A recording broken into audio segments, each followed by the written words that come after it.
তো hello everyone, তো আজকের আমি ব্লগটা শুরু করছি। ছোট্ট একটা ব্লগ শুরু করবো। এই যে তো বাজারে গেছিলাম বিকালে, তো বাজার থেকে মেথি শাক পেয়েছি। তো আজকে ভাবলাম মেথি শাকের পরোটা বানাবো। তো মেথি শাক এখানে বাঁচতে বসলাম, ভাবছিলাম ভিডিও করবো না, তখন না করি, তা ব্লগ তৈরি হয়ে যাবে। আর কার কার মেথি শাকের পরোটা খেতে ভালো লাগে অবশ্যই কমেন্টে জানিও।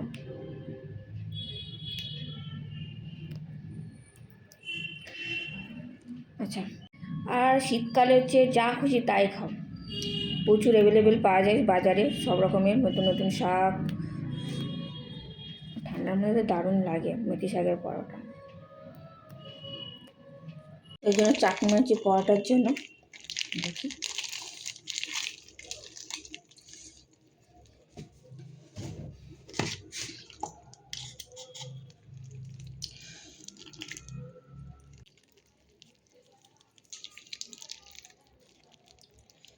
এখানে একটু বেশ অনেকটা পরিমাণে দই দিয়ে দিলাম। এখানে পড়ে আছে।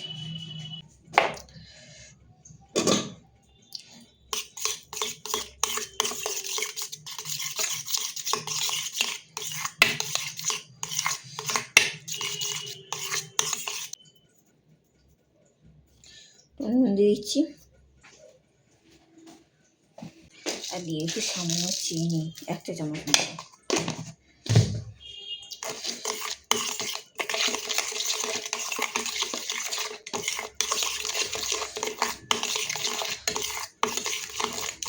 এটা ইঞ্জিন ব্যবহার করলাম, তো দিয়ে ভালো করে ফেটিয়ে নিচ্ছি।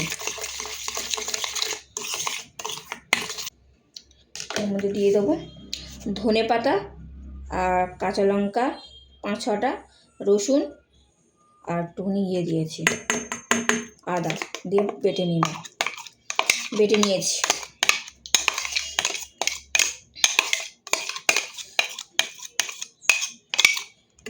একটু ভালো করে মিশিয়ে নেব। আর এর মধ্যে লাস্টে যাবে তেঁতুল জল। তেঁতুল জলটা রেডি করে নিই, করবো।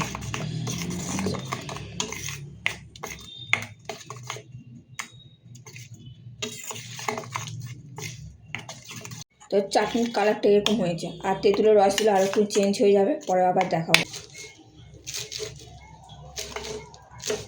ফটাক। তো মেথি শাক মিহি করে কুচানো হয়ে গেছে। মেথি শাক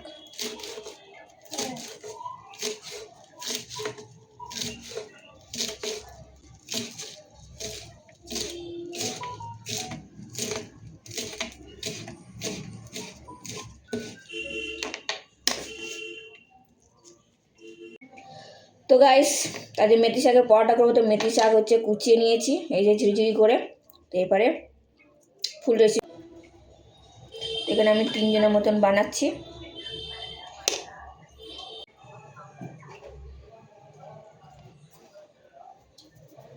তারপরে আবার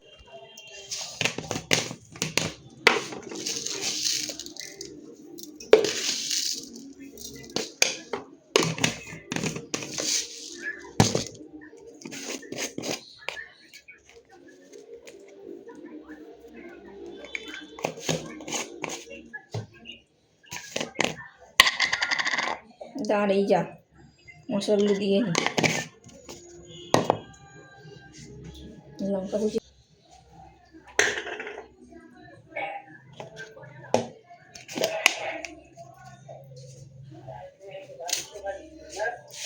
এখানে দিয়ে দিচ্ছি ভাজা মশলা,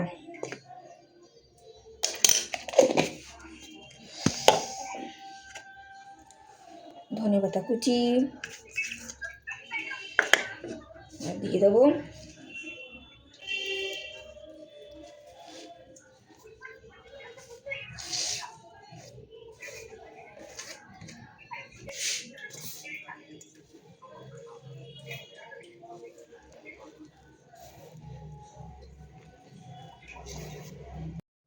তো অল্প করে এনে জল দিয়ে দিচ্ছি। জল দিয়ে এটাকে ভালো করে মেখে নেব।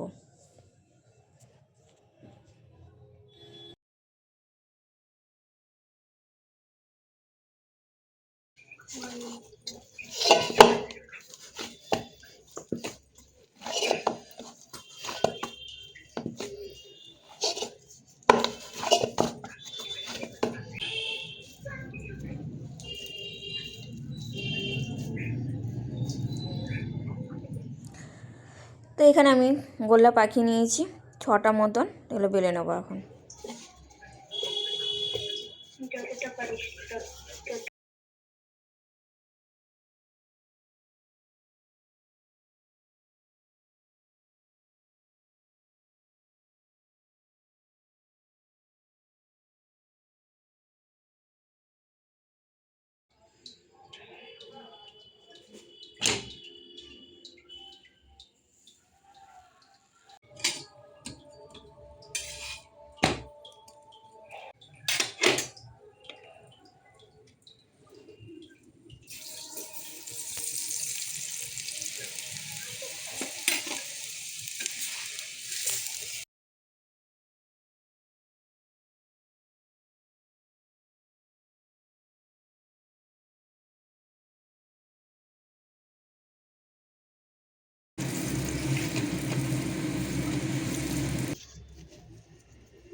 দারুণ।